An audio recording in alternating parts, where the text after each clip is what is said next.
Well, thank you very much for staying with us on the AM show. Time now for us to get into the big stories, and who can avoid it?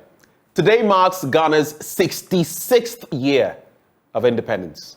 Now, this time the event is to be marked in Ho, the Volta regional capital. But what do we have to cheer about? 66 years on, after breaking free from the imperialist rule. We look back at how far we have come, the misses, the gains, and what the way forward is. Remember those words of Nkrumah on Independence Day. We must face forward. Not look back, but look forward. Well, joining us for that conversation, we have Professor Dr. Nana SKB Asante, constitutional expert and statesman. We also have Kweku Dako Ankra, historian, Department of African Studies at the University of Ghana, Lagos. Later on, we'll also be joined by Dr. Archibald Letta, Volta Regional Minister. We'll be checking with him some details in respect of these independence celebrations. Thank you so much for joining the conversation. Thank you, brother. Thank you. It's the first time we're awesome. Thank you. You are too. Looking awesome. Fantastic in your fugu. Yeah. Today we are all going local. Would that we could do this more often? I think that would be a good place to start the conversation. Yeah. I would have loved to do African prints. I'm enjoying myself this month because I love my African prints. I love my African attire, but the tenor of the show doesn't allow me to do that often. It only allows me to do it on Fridays. So enjoyable moments. But looking at our journey so far, 66 years on, I would just like to find out from you as a start to the conversation, when you think of Ghana, 66 years on, what comes to your mind as a historian? What comes to my mind is we could have done far better. Because looking at our historical processes and how we had a caliber of men, the best, a small country like ours. And if you look at where we started, the way the processes of independence started, how we fought even as equal contenders with the Europeans, even from the coast in terms of trade, how from the central region all the way to Volta, the coast, various educated people, the contestations for trade culminating into the political process, the way we produce a caliber of professionals, lawyers, medical doctors, engineers, even long before our independence, and achieving independence and having all these reservoir of intellectuals and professionals. And where we are today, it leaves much to be desired. It looks like the political elites have been a disservice to this country post Nkrumah era. And I say this thing with heaviness of heart, that the trajectory that Nkrumah, for instance, was going, despite certain inherent weaknesses that culminated with his government. If the preceding administrations have really learned from some of the mistakes and corrected and even followed up on some of it, and that is what is called development. What is development? As the original framers of development see it from the doctrines of development. Coin and Shenton, for instance, if you read that classic book of the doctrines of development by Coin and Shenton, talking that development is divided into two: imminent development and immanent development. The imminent development is the idea of having the blueprint of what intend to go with the idea. So as a country, this is where we're supposed to go. It comes with the budgets, it comes with the policies and the way you want to move. That process of bringing is what is called the imminent development. Okay, now when the development starts, as the policies are rolled and the problems are coming out, the problems that comes out is what is called the immanent development. So your ability to find solution to the immanent development then it leads to correction of the system itself. So development itself becomes a process always in continuum. And this is what actually leads to the kind of transformation, the progress that we want in society. Thank you so much for those initial thoughts that you have shared with us. Let me also bring in Professor Dr. SKB Asante, a constitutional expert, a statesman, if you like, and he joins the conversation as well. A very good morning to you. The last time we spoke, you came here in the studio, and today I get to see you all the way via Zoom. Good morning. Good morning. It's really good to have you. Just this morning, I didn't have the benefit of grabbing a copy of the Daily Graphic, but I saw there on today's Daily Graphic one of those headlines, what you're sharing in terms of our national life, how far we have come. If I asked you, Doc, and I'll premise my question on this, I was sharing this morning, if you asked the ordinary Ghanaian, what are the values of Ghanaians? What do we stand for? What does it mean to be Ghanaian? Many people will struggle because I do not even know. What are the values in terms of being Ghanaian? What would be your reflection on 66 years of our national life from the First Republic and Prime Minister, then President Nkrumah, to this Fourth Republic and the experiment with democracy? What do you see as a way of starting the conversation? How far have we come? Well, in order to start the conversation, we have to consider where we started from. I grew up at a time when there were actually 4 main administrative areas in what was then the Gold Coast. We had the colony, that is the southern part. We had Shanti, which comprised all the Shanti and Tonga Hafo. We had the northern territories, comprising all the former northern regions.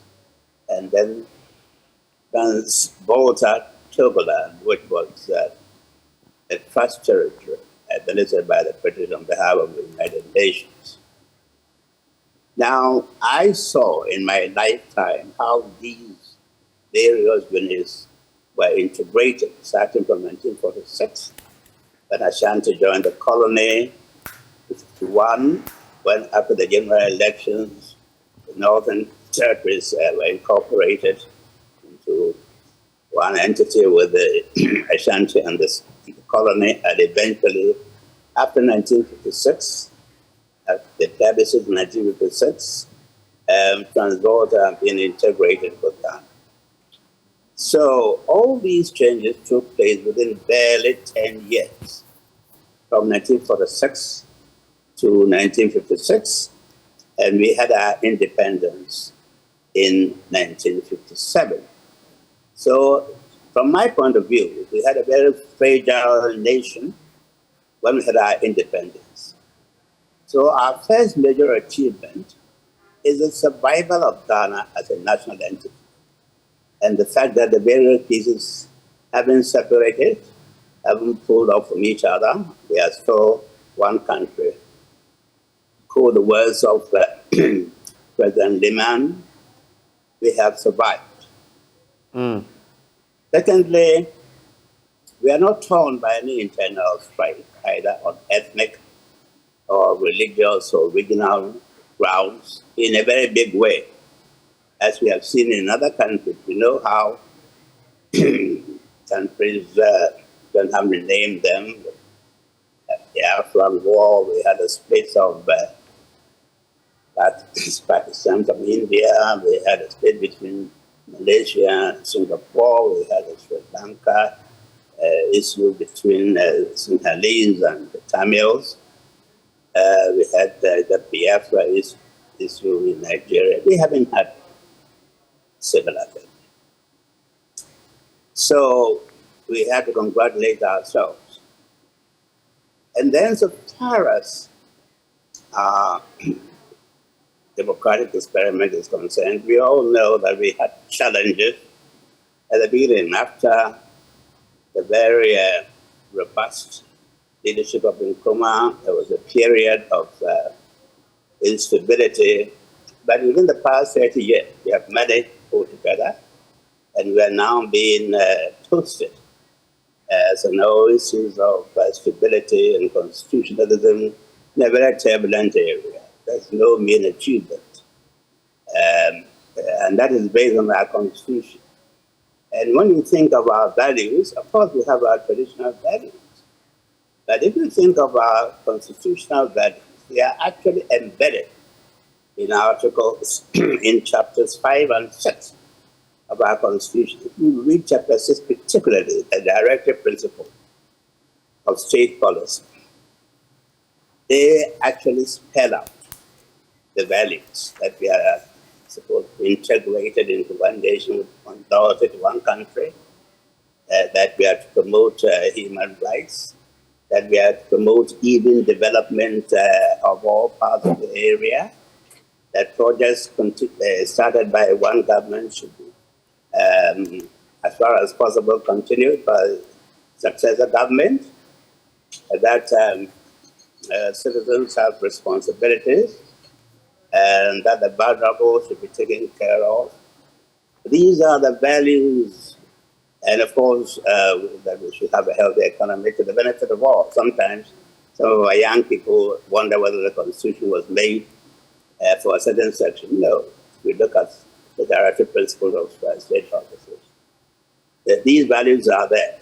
The other parts of the Constitution deal with various structures and so forth, but it is my submission that if you look at Chapter 5, which guarantees human rights, fundamental freedoms in a very, very emphatic way, and we look at Chapter 6, which shows what good governance should be promoted, we have in that document quite a summation of the values that we should aspire to. So we have done well as far as these areas are concerned. Of course, the great expectations that Nkrumah pronounced and so forth, some of them haven't achieved. For example, Nkrumah said that independence was meaningless without the total liberation of Africa. Now, Ghana under Nkrumah really spearheaded African emancipation. That has been achieved. It has also been reinforced by the fact that Ghanaian professionals went to African countries, assisted them in technical assistance. The Ghanaian officials played prominent roles of international organizations, such as the United Nations, the first chairman of the General Assembly, the first African Secretary General, the first African chairman of the PGA, many United Nations organizations or international organizations being headed by Ghanaians. So we have done well. Now, of course, there are areas that we haven't done so well. And that is the economic takeoff, the development of technology. We see what our Asian counterparts, Malaysia, Singapore, China, Korea have done. Then we have some deficits, and that is something that we can discuss further. Right. Do hold for me. Do hold for me, Doc. That's an interesting premise with which we're starting the conversation. But let me just come back into the studio and find out from you. Just this morning, I had an interaction with Afil Mone, former president of the GJA, and he called what our leaders have been doing criminal neglect. Dr. S.K.B. Asante just reminded me of Charles Dickens' book, Great Expectations. He used, that phrase in there. When you look at our independence, the journey so far, you look at what the achievements have been, and maybe you focus on the Fourth Republic, these last 30 plus years, and what we've been doing, the back and forth. What would be your analysis of how far we have come within this republic, Fourth Republic? Yeah, how far we have come democratically, we've been consistent, as Nana Prof said. we've been consistent. So far, we don't have any truncation in the democratic process. So, well done there.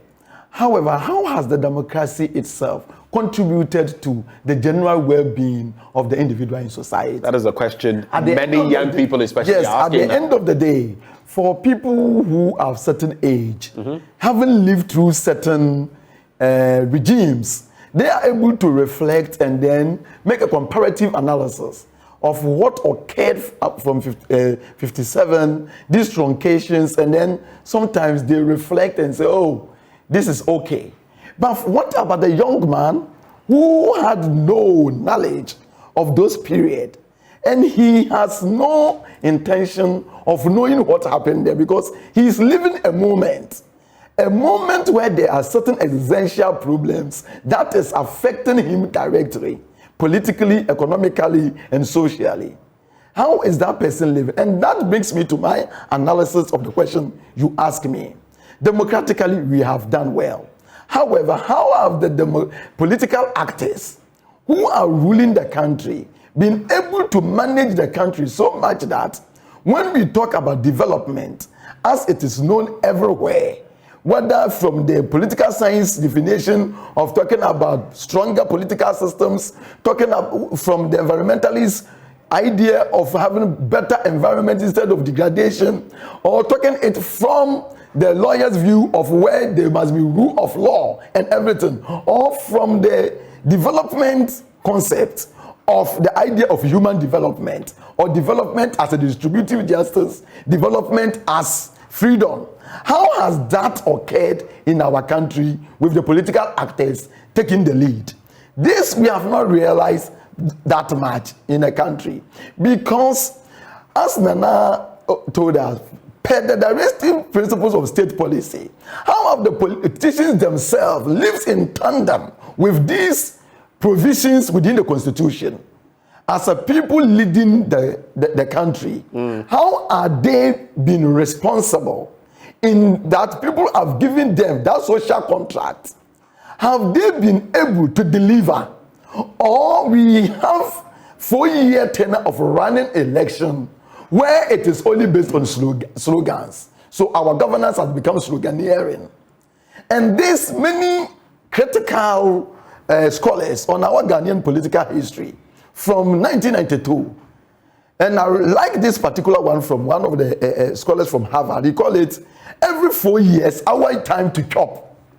So even if you look at our political climate, it is an avenue for individuals to get easy access to wealth rather than being in leadership and providing the needed opportunities for people within the country to realize their dreams and goals. And for this, they have failed woefully. Okay? Because if you talk about development as freedom, as Amartya Sen really talked about, what is development itself? It's creating the environment and opportunities so that individuals' functional capability can be used to achieve their dreams. Do we have that in this country? Can a child born in, let's say, Asokore Mampong, whose father is not a king or a chief or somebody, where Dr. STB has had, yes, or a Chapo Celeste fan, will be able to have better access to education, then say tomorrow I want to be like Nana, the way he has been. Does he have that opportunities around him? Will he get better school to go? In fact, what kind of desk is he sitting on? In terms of education, for example, what Nana had to go through, would a child born in Asokore Mampong today have a better opportunity compared to what Nana had? Never. Because for what they have then, there was a better system which opened avenues. Free education didn't start today. The opportunity to start the school enrollment. Right. It was there back in the next time. And from what we have, it is reiteration of some of the systemic thing that was produced in the First Republic.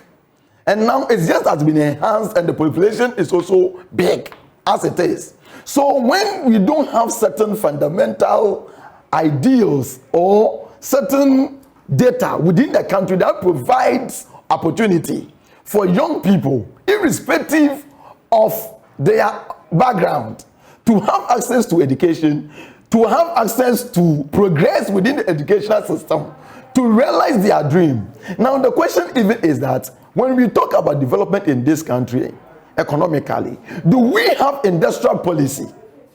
You can, anytime you see the politician, ask the government or various government if we have an industrial policy that is tuned or linked to education. How do we integrate students who have completed university into the industry so that they can realize their dreams? How is the recruitment, even from the university into job places? How is it done? Does the government have the policy? If it doesn't have the policy and so on, is the kind of education that we have in this country capable of molding a person that even if he doesn't have that education to industry thing, he can stand on their own to realize their dream? You're an academic. Tell me, what's your answer? What's your candid answer to that? The sort of education we get here, does it prepare you for the job market? And even if you don't go to university, for example, you don't pursue tertiary education, are you given enough to be able to feed into that market? What is your answer? Yeah, so the university prepare the person, okay? And the university does not prepare you just to come and job.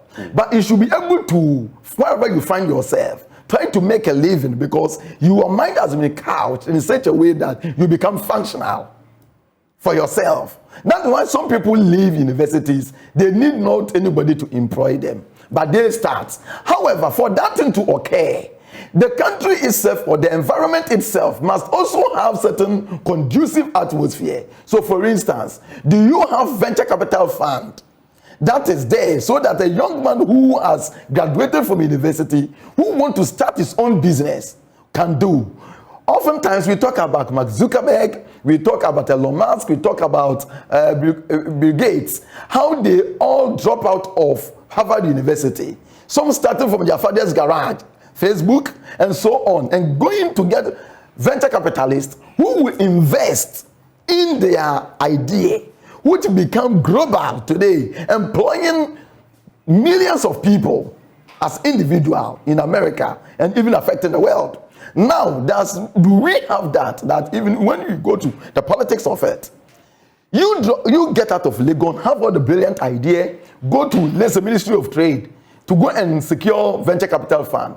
The questions and the processes of getting it even has been politicized. Okay, so our system itself does not engineer that sort of opportunity for the creative mind to realize their dreams. So even when you are creative, there are impediments that will not allow you, both from the venture capitalist and both from governments and in terms of support. So, and without funding, you cannot move forward. One thing we can say for certain is that the Mark Zuckerbergs and the Steve Jobs and all the others, while they had these brilliant ideas and while they started small, they had investments come in. That is it. Not even Microsoft with Bill Gates would have taken off without some investment. That is it. So if you don't have that enabling environment, you don't have the enabling environment that allow the individual to achieve his functional capabilities, then you are not progressing. Is our system broken in that regard? To a very large extent, it is. Because a system that should work could not work on whom you know basis, not on political affiliations, and so on. So if you are very observant and you look at our political environment vis-a-vis economic transformations, you will realize that per every regime, it produces its different kind of businessmen. Right. And as that regime goes off the space, those businesses go off the board, and the new one that can also uplift new ones. So we don't have that competitiveness that, okay, this business was doing well, this one is still standing. If we don't have that, then we have the totality of benefits. Okay. So the system itself is problematic. Nana, let me bring you in on this. The fourth Republican experiment, democracy. All the way from the 80s, we had the PNDC under Flight Lieutenant Jerry John Rawlings, may his soul rest in peace. And then we started with democracy. In fact, you played a crucial role in that constitutional committee, that team that put together the 1992 Constitution. How well has it served us in this period, over 30 years? And I do recall sometime in 2007, you said don't rush to amend constitution. That is the 1992 Constitution of Ghana. It's been somewhat 14 plus years after 2007, more like 16 years.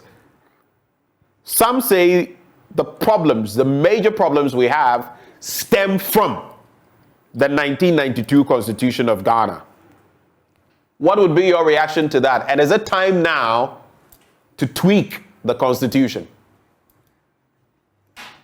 First of all, before I come to the Constitution, I would like to comment on what my dear colleague said, the historian. There are lots that I agree with him, particularly if you have regard to the experience of the Asian countries.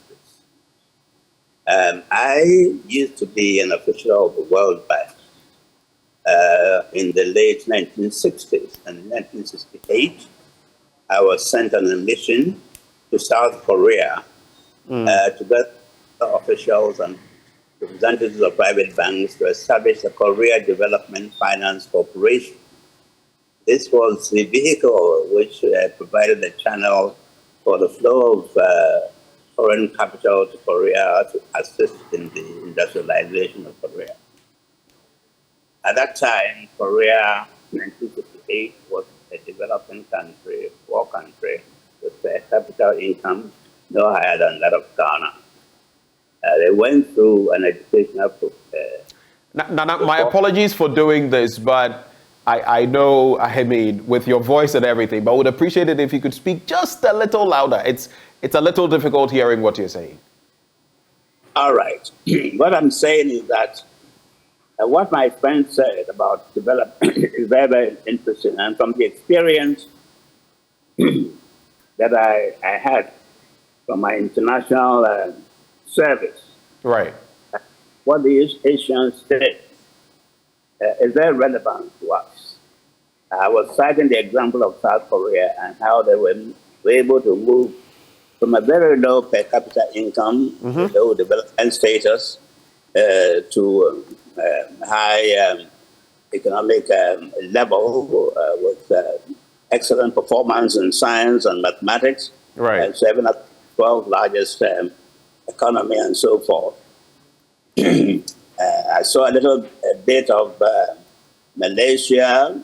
I was very much involved in some aspects of the development of capacity of the Chinese to get involved in international business transactions.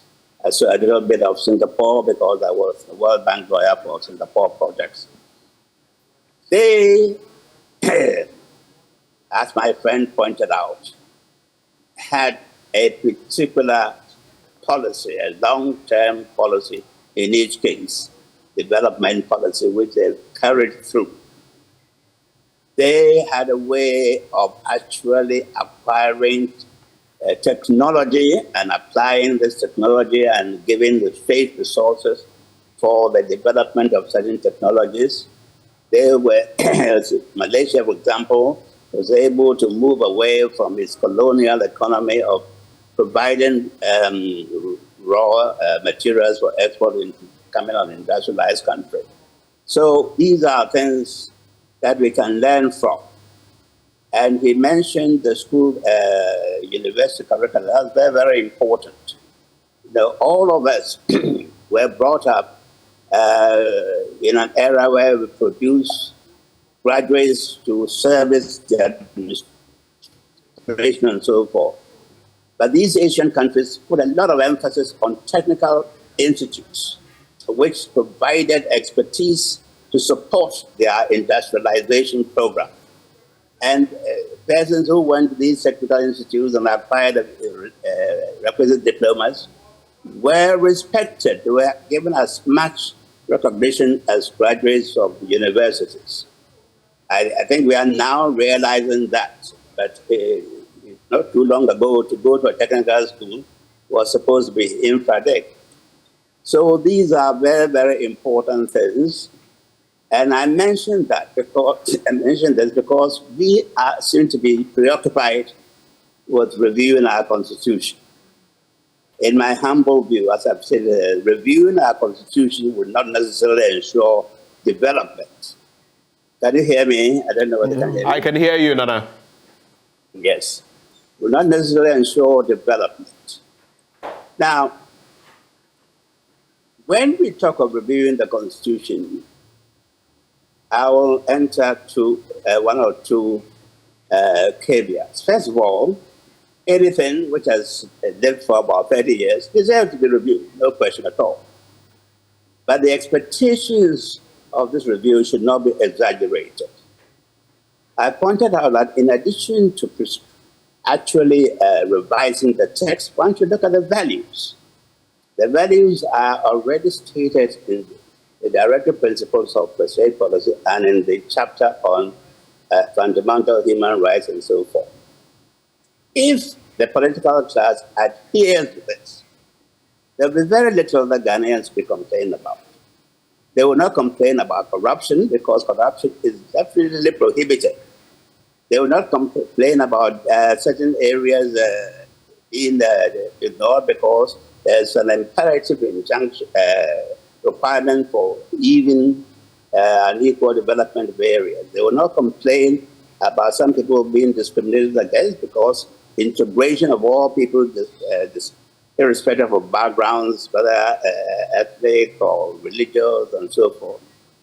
This is a major requirement of these provisions and so forth and so on. They will not complain about economic dysfunction because the Constitution prescribes that they should develop a sound economy for the benefit of all Ghanaians. So there's a lot in the Constitution which can be translated into action. Now, there's one thing which I would also like to say. In our adoption of multi-party politics, we have adopted some of the worst forms of multi-party politics. Everybody, this idea of them and us, so that when one comes in, the other side is completely excluded, is really inimical to nation building, in my humble view. Many people don't agree with me. But if you have a plural society where you are trying to build all these heterogeneous components into one entity, it doesn't help too much to say that we have won when the we may have certain regional or ethnical connotation and they have not. And therefore, they are excluded. So we can think of that. And that is not really dictated by the Constitution, but that's part of the political culture which is associated with multi-party system, whereas when you go to certain European countries, they have a more inclusive approach, a more consensual approach to development, or to nation building, or to economic and other things, which involves other people, not only those who have won. These are things that you'll be thinking of. You should also think of meritocracy. The Asian countries insisted on meritocracy, and so you had a country like China able to wipe up substantially poverty within 30 years, insisting on meritocracy. We shouldn't be so mesmerized by what goes on in America and UK and think that this is the ideal. We should think of us as a developing country which cannot afford to be too exclusive in our approach to development. I think I'll stop here. Otherwise, I'll give you a whole lecture.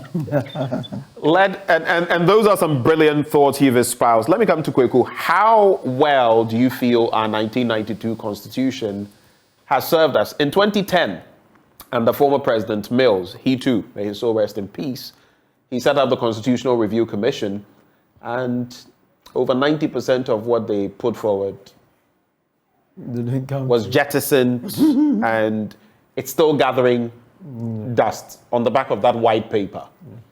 How well has our 1992 Constitution served us? And do you feel we've got to the point, like Nana would suggest, after 30 years, definitely you would, that's like a generation, you would need some change?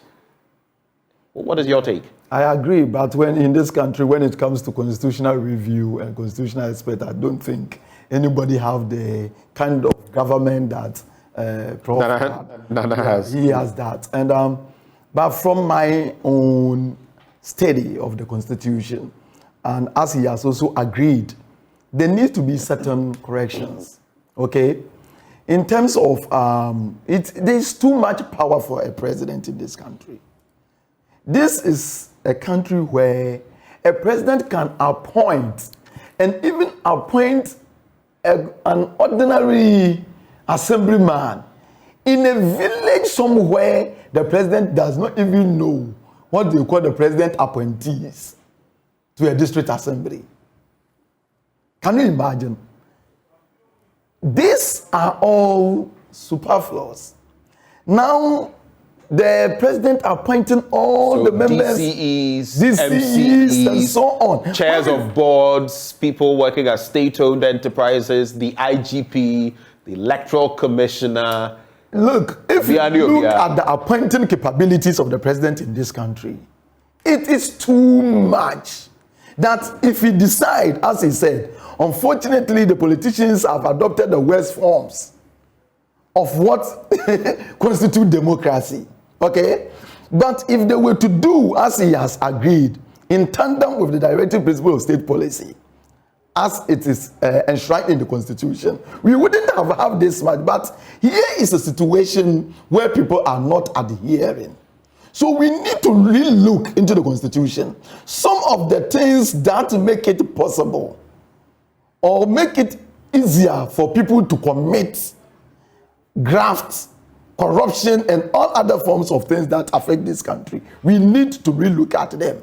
And one of them is looking at the role of the president in that appointing capability of a president in everything. We need to cut out certain offices and make them independent of the president.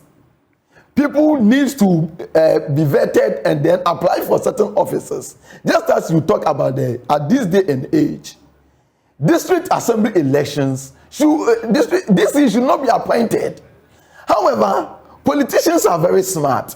The very thing that when they were in opposition, they were criticizing, as soon as they come to power and they realize, oh, this thing is good, it gives additional power.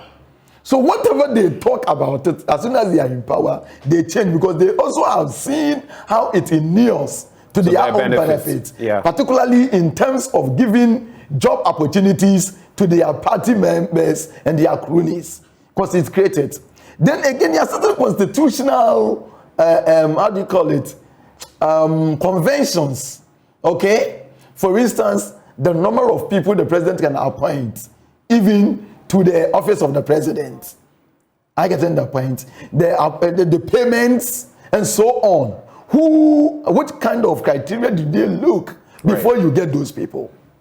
So you meet all caliber of people who does not contribute a dime to national development. We need to look at all these constitutional conventions. That does not serve us in any way. And make sure that we try to come out with certain legal frameworks or constitutional amendments that will get rid, because it makes it prone for corruption to occur in our country. So for me, our constitution needs to be really looked at. And as he said, people like him are still alive. Where we think this country is not benefiting from some of this legislation that need to be amended, we need to. Those that need to be also taken out of, because we are not getting the best from the Constitution. And there is the need to do that. There's the need. That's how I say it. Let me just find out from you, as you've touched on this, how would you also assess leadership in this Fourth Republic? We had Rawlings, we had Kufuor, we had Atta Mills, we've had Mahama, and now we have Akufo-Addo. How have we fared? Before I go back to Nana. This is a very challenging question and quite political. Normally, I'm not comfortable, but I will speak my mind freely. I think sometimes we've also become a people that is we walk on eggshells. Sometimes we try to avoid offending this or that. I feel if we keep on like that, our politicians will also remain as they are. You see, it's because of the tagging of individuals, even when you are speaking your mind, and also the creation of certain so-called serial callers and individuals, party communicators, who, when even well-established experts and so on are speaking on the matter, because it does not go in favor of one of them, then they put you in that place. And that, if you don't take time to become who you are known for. And that is why you see some of us, when we are coming out, it is a little bit difficult. However, it is clear that when you take from 1992 up till now, from late President Rawlings to Kufuor, Mahama, and currently Nana Addo, you see that fundamentally all of them have continued to work on the issues of democracy. So for democracy, they have all tried to do the best they can. We have not had any truncation. So I will say the idea of elite consensus, understanding that we have all come into an agreement that every 4 years there will be elections. So there is no need for anybody to take to arms to overthrow. So they have been able to establish that elite consensus. And I think that is fundamental. So even if someone is not doing ruling, but some have also said that because they have created that understanding or that political proposition, they also feel, you know what, I can do what I want in 4 years until it is time again for you to have the power. In other words, when you give me your power, just as from the Greek polis, you know, your power is in my hands for 4 years and there's nothing you can do about it. Some say that in itself is also part of the problem. Yes, so like you said, so far, even the 4 years we are talking about, we've not had any example of showing someone the door after just a term. I get in the point. So we need to even come to what you are just espousing. The idea, because if you come to power... Well, former President Mahama, I mean, in actuality serving as president. No. You wouldn't take it that way, because he even served some of the terms of his predecessor. And it's still in tandem with the idea of 8 years, because it's the same party. It was still the same. Yes. I'm looking at the idea of, let's say, this party came one term, and because of his mismanagement of the economy and so on, 4 years, we've shown you off the door. In fact, when that proposition that you just made, if it were even to occur within 4 years, we will see certain transformation in our political process. And the political leaders will be very active. But what it is that if you look at all this range, they have all told one line. Various policies that they've come has been more of sloganeering. Sloganeering policy. Wild promises. Than policies that will push the country forward. So you look from President Rawlings' time, various policies, various development that went on. And this development, we have seen them in infrastructural addition in this country. That is what we really try to praise ourselves. When we provide buildings, roads, and we think that is the end of it. We build schools. What are the fundamental policies, as I talked to you, the human development? This is not talk, because the idea of development in our mind, and Nana was given as example from General Park's situation in South Korea. We're talking about what happened in Singapore, where the fundamental, they will look at industry and how to link it with the economic development. Link it to education. Link it to education. Link it to even the very idea of the individual growing up. How do we take technical aspect? We still have low technical capacity. We still have low management capabilities. It is still our problem. If you go to the oil rig, the upper management, what they call the chain in terms of the value chain, at the top level, so we still have expertise coming. If you go to the low level, even when we started, people have to come from Nigeria, the technical work, and that's why Nana is saying that it is even now that we are even having the mind to come with the TVTs, okay, the technical school, just to, the TVETs, to get people. I get that point. So in terms of real economic policy with industrialization, with technology, and so on, we are still back. Right. What it is still in vogue is the provision of roads, buildings, and so on. It reached a stage, they say Ghana Rising. And you know the fundamentals they were using for the Ghana Rising. Emergence of the malls, the availability of malls, people were arguing that it means Ghana has produced a lot of middle income status individuals who have the purchasing power. But in Accra here, the high-rise building, the recent research done by Professor Ian Yabua from Miami University, established that most of the high-rise buildings you see are empty. They are just there. People see the things are going on. Nothing is going on. We are still using the GDP as indicator for measuring our economic development. When this is not the actual thing that will reflect the totality of the economy. If it were just GDP, you could pick our GDP, juxtapose it with that of Rwanda, for example. But can we say that we're faring better in real developmental terms than they are? That's the question. So when all these things are going on, they don't look at the issues of marginalization, inequality. As I'm talking to you, marginalization and inequality is about 64% in this country. Very few people are producing and pushing the GDP, while large majority of people are living hand to mouth. But the politicians are always insistent on dealing with issues of just getting the loans, building one or two stuffs, but we are not looking at the kind of development that goes to human development, science and technology. Okay? And without that human development, everything else is not going to. Yes. Let me just hold you there. And interestingly, just to buttress a point you made about, seeking foreign help or external help for everything we do. I don't know whether you saw recently, even in clearing our Galamsey polluted waters, we needed to call on the Japanese. Yeah, so we can't.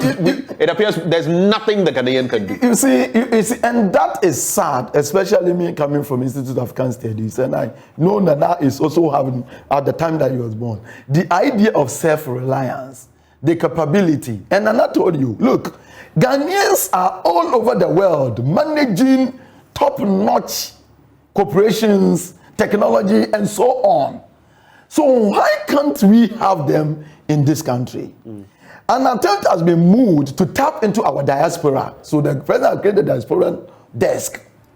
The intention of tapping into the diaspora, which became very fundamental for the World Bank from 2012 going, where the idea of getting remittances.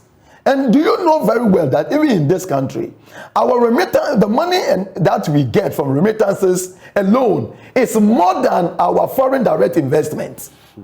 Are you aware? So if we are to tap into into our diasporic base and trying to attract knowledge systems, finances, and ideas in solving our problems, we could even move further than this idea of always relying on this IMF and World Bank. And some of us thought that was the idea the president had in mind when he came initially was saying Ghana Beyond Aid, that he had intention of trying to, maximize the advantages that accrue from the diaspora. We couldn't see that. And at the end of the day, that same old idea of relying on external finances, which has never helped in our part of the world. Koreans and other people train their people in many technologies. So when the finances came, they were able to use it for a takeoff. Did we train people? Did we know where we have our advantage? Are we still processing our raw material, or we are still a raw material producing economy? For instance, you have the bauxite, and already you have even ended on a loan collateral for a loan from China. Right. We recently have lithium. I was recently helping some scholars. The one even in Central region, where you are in Cape Coast there. Right. This lithium, as Elon Musk is buying for the Tesla, it has become a big thing because of the energy issue. So everybody is trying to go on energy, clean energy cars. So Tesla, Benz, and so on. What in South Korea, Asian countries, what they did is that Elon Musk himself and other car producers, they go straight to the mines, and then they sort of develop the batteries right from there.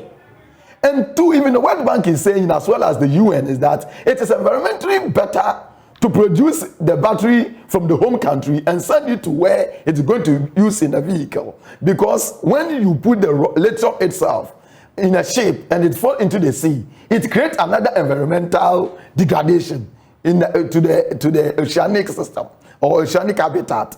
However, in Ghana, for instance, when we got it in, the agreement is that we will still send the raw lithium. Just as we send the cocoa, just as we send everything raw. Cocoa, Cocoa, gold, everything raw. We could not even argue at this day and age for a refinery to be built so that we will even have the batteries ready in Ghana. So that we can even have car here. We are still sending the raw material. And that takes me to the question that I want to pose to Doc. Professor Dr. SKB Asante. Leaders and their thinking, especially in this Fourth Republic. You would think that we had come of age having hit 1992. In fact, let me just read these comments just to situate what I am saying. Limbio Ewuda says, Osajefo fought for the socio-economic independence of Ghana and Africa as a whole, but his battles and sacrifices have been in vain. This one says, it's from Papa Ike. If many parts of the Ghanaian constitution cannot be reviewed, but ex gratia can be scrapped, I would be very happy. And that's something I have tabled here that I had wanted us to speak about. This one says, and I just want us to look. There was someone who was saying that water is not flowing through their taps. Yes, Sir Andy Bethwell says, we don't have water flowing in our taps, so 66 years of independence. Solomon Nyantechi says, the lack of vaccines for children in Ghana is the first time I've heard of it in my adult life. But still, we want to celebrate our independence. He goes on, but I don't want to get into the politics of it, what he says there. The points that are made, ordinary Ghanaians don't have water. 66 years, no water.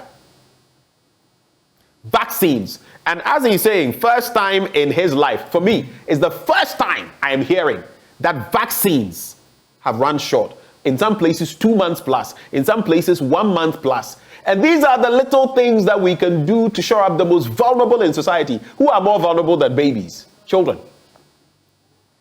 You're exposing them to polio, rubella, measles. There's an outbreak up north right now of measles.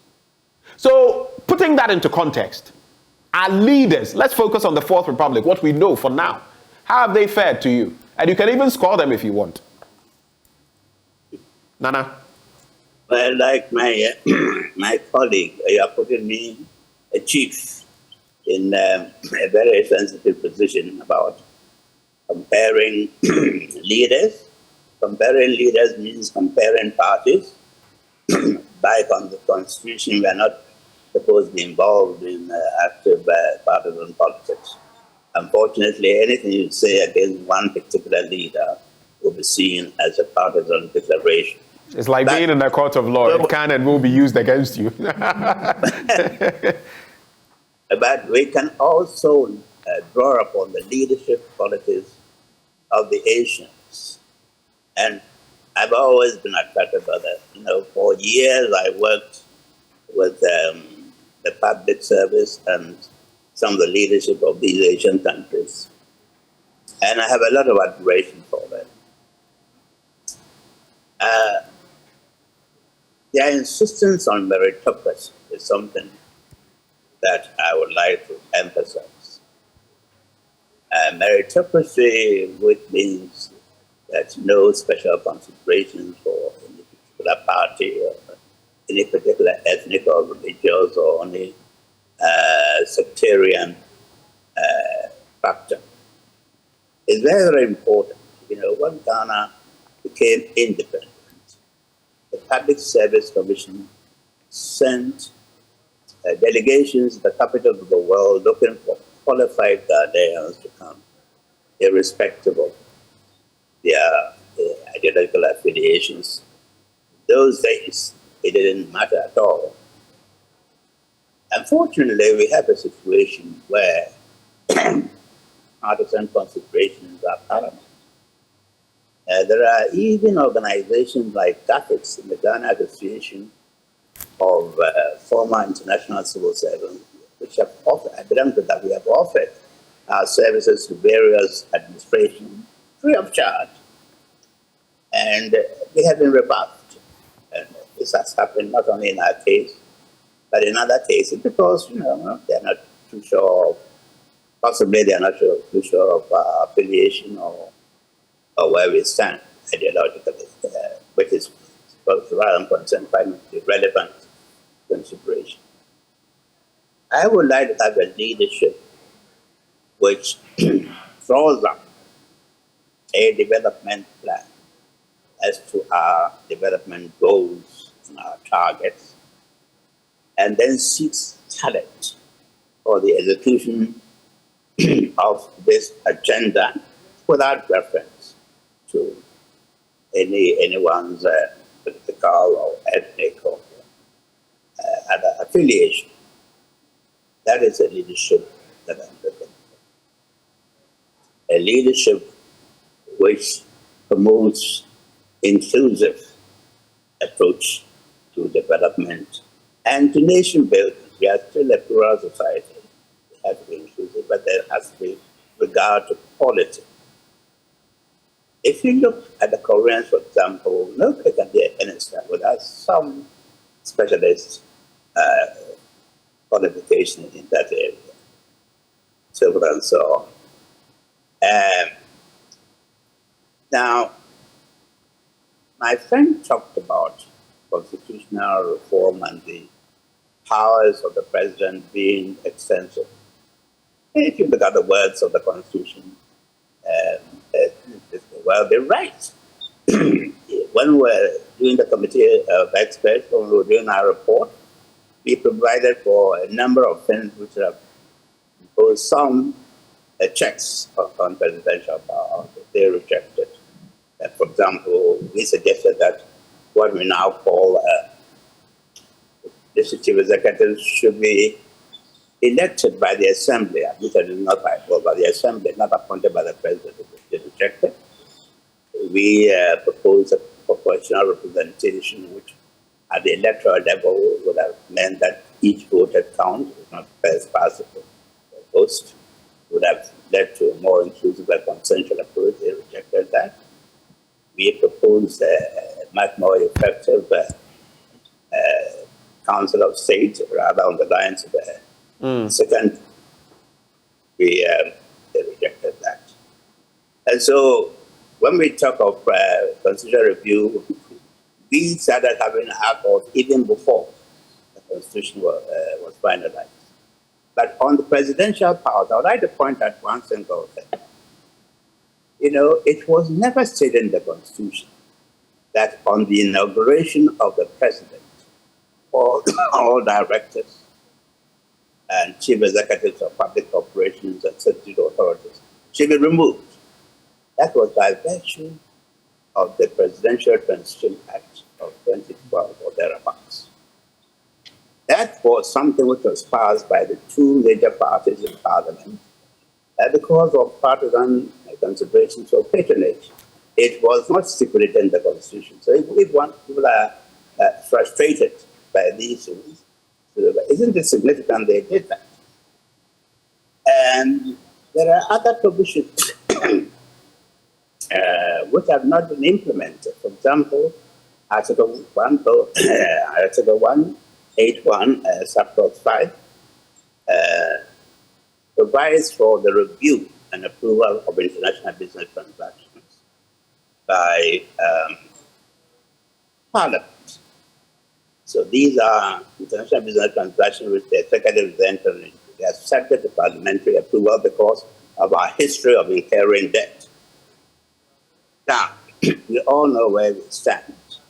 And if you blame the executive, it's not correct, it's not complete, because Parliament approved all the loans which are now given us from. So there was a constitutional provision for the vetting and approval of these transactions. However, it did not work. Why did it not work? That is one of the things we have to look at when you are proposing constitutional reviews, that they must be accompanied by values, certain values and certain capabilities and so on and so on. Just by changing the word or the text of the Constitution doesn't achieve a certain developmental goal or a certain constitutional tenet. You must have that particular value embedded. So leadership, I cannot pinpoint any particular one. I have my thoughts. I mean, from my own experience, there has been a leader who has listened to my advice on international business transactions and what his ministers to profit from my experience in terms of training and in terms of reviewing these contracts. That is only one aspect. So you can't generalize. Right. So, right. To wind down on the conversation, Kweku and Nana. So we've come very far, 66 years on. Young people are calling for more, especially as our population in Africa is going to be very youthful. It will continue becoming youthful. It is very youthful. It will continue to be that, especially when we hit 2050 and beyond. What can we expect moving forward? And again, there is that demon of abandoned projects in this country. It continues to foil our developmental efforts. You spoke about development. Development is adding on. You do A, I get to B, the next person gets to C or D, and we keep going on. As you deliver your final comments in 2 minutes each, if you can, how do we, make progress on that front? I'll start with you, Kweku. Yeah. So, we've made various attempts to have a national policy. But these national policies themselves, sometimes when this one starts, there is a lack of political will from the others. So lack of consensus has also trampled upon our idea of having a national blueprint that irrespective of who is in power will follow that blueprint. There is the need to have a national consensus that will build irrespective of every Ghanaian should be on board. And then we agree. And this shouldn't be a kind of policy that we do. We have to send it to IMF or World Bank for them to sanction it. But it should come from ourselves. Now we are talking about AU Agenda 263 and so on. We need to look at that agenda and then focus our developmental ideals in line with it. I think there's something good within the AU Agenda 2063 that is of African origin. So let's try and do something around that line. Right. And then some of the issues we discuss here, issues of trying to deal with the constitutional review with specific reference to the powers of the president. For me, one of the things we even forget, which I'd like to reiterate, is about even the appointment of people or judges into Supreme Court. I don't know how many there are now, but it looks like it is packing. It's packing. We need US of 9, okay? We need to also have a cutoff point, something I think Nana, in his summation, needs to talk about. Other than that, if any leader comes and he's even misbehaving, he can pack the court so much that when he's leaving, the one that will come will not have people to deal with, and everything will become a joke in this country. So for me, that is very fundamental. And also the politicians should eschew idea of nationalism. People should live in the country and think of Ghana first instead of looking at politics as a place of making money. Right. And so I'm in Legon, I see the youth, you are teaching them. When they come to university, in fact, they come to the university well prepared as politicians from secondary schools. So as soon as they complete school, they know that the only way they can make it easy is to go into politics, rather than to find yourself in any other profession. So I have a student, I thought the next time he's working with a general secretary, the next time you see the kind of cars he's driving and the kind of acquisition, a professor who has even taught all his life cannot get what this young man will have. So our development ideals and everything has been distorted. And now the only thing people know that if you want to achieve your self-actualization in life, just join politics and everything will be. That shouldn't be the idea for nation building. Unfortunately, that is the mindset now. Thank you so much, Kweku. But before we wrap the conversation, before I come to you, Doc, just hold for us briefly. Let's quickly bring in our correspondent in the Volta region, Fred Kwame Asare. Now, the parade has started. Very soon, we'll be seeing Mr. President showing up at the grounds in Adaklu. Fred, What can you tell us about the scenes there so far as we, get ready for the 66th Independence Parade? I should say that it's a charged atmosphere here because this is a one-time opportunity for many people here in the Volta region who have never witnessed the National Independence Anniversary Parade. The stadium, we were told, is about 5,000 capacity and it has been filled to the brim. People are standing at the outskirts of the inner perimeter. The stands, all four stands have been filled to the brim, and people are standing at the outskirts having a glimpse of what is actually going on. The contingents have just marched onto the field. We were told about 22 contingents will be participating in this particular parade. Some selected schools from Adaklu, and then who would also be taking part in the Independence Day parade. I should also say that in addition to the anniversary celebrations, people in the Volta region are also tapping in or cashing in on the national event being held here in Ho and Adaklu. Businesses have set up at the environs of the Youth Resource Center, that is the Volta Regional Youth Resource Center here in Adaklu, to make some money for themselves. I spoke to some of them, and they are excited about this particular event. Some actually mentioned that if every year the national event should be held in the Volta region, they would be very happy, and then they appreciated the government for deciding to rotate the national anniversary celebrations because they are cashing in on the event, and then they are also having an experience of what it takes or how the Independence Parade is being done in Accra. For some time now it has always been in Accra, but then now they also have the opportunity to watch and then see how it is done. So they are excited about it, and I should say that not less than 10,000 people are packed here at the Adaklu, the Volta Regional Youth Resource Center here in Adaklu. So you mentioned the capacity was 5,000, then you mentioned 10,000. Just clarify, what is the real figure within the stadium? The stadium, we were told, is 5,000 capacity, but then all the seats here at the moment is occupied or are occupied. And then we have people standing around, you have people moving in circles who were not able to locate seats and then sit down. Also, there have been stands set up at the in between the stands, and they are all filled to the brim. That is how come I mentioned that earlier at the press launch. We were told that about 10,000 people would be gathered here for the event, and then also about 5,000 VVIPs would be also invited for the event. So I should say about 10,000 of people are here at the Volta Regional Youth Resource Center in Adaklu to witness the 65th Independence Anniversary Parade. Fred, thank you very much for giving us those updates. We'll be tracking back to you shortly. But let me take the final comments of Nana, Dr. SKB Asante. I'm sure you've seen the scenes there in the Volta region. So the same question I posed to Kweku as we were wrapping up. Abandoned projects, as Gracia, and young people in Ghana. What do you see to be the way forward? First of all, I have to make a correction. My town is Asante Asafari, not Asafari Mampong. Asafari Mampong is my traditional brother's town. Right.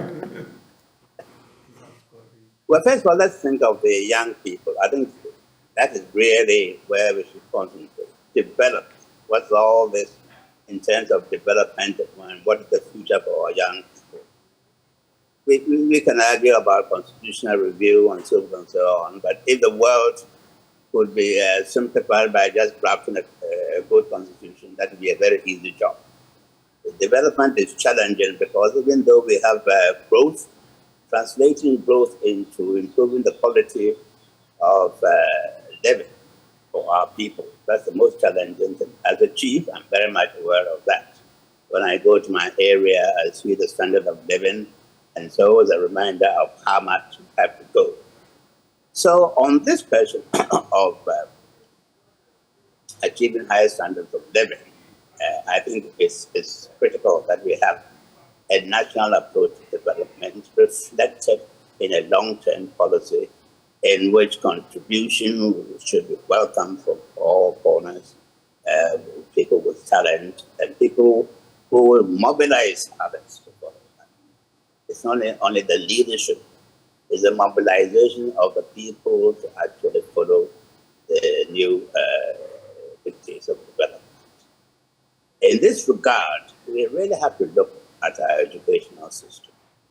If you look at the educational system of the Asian countries, mathematics, special subjects in technology feature very prominently in the educational curriculum, not necessarily in universities alone, but also in technical institutes.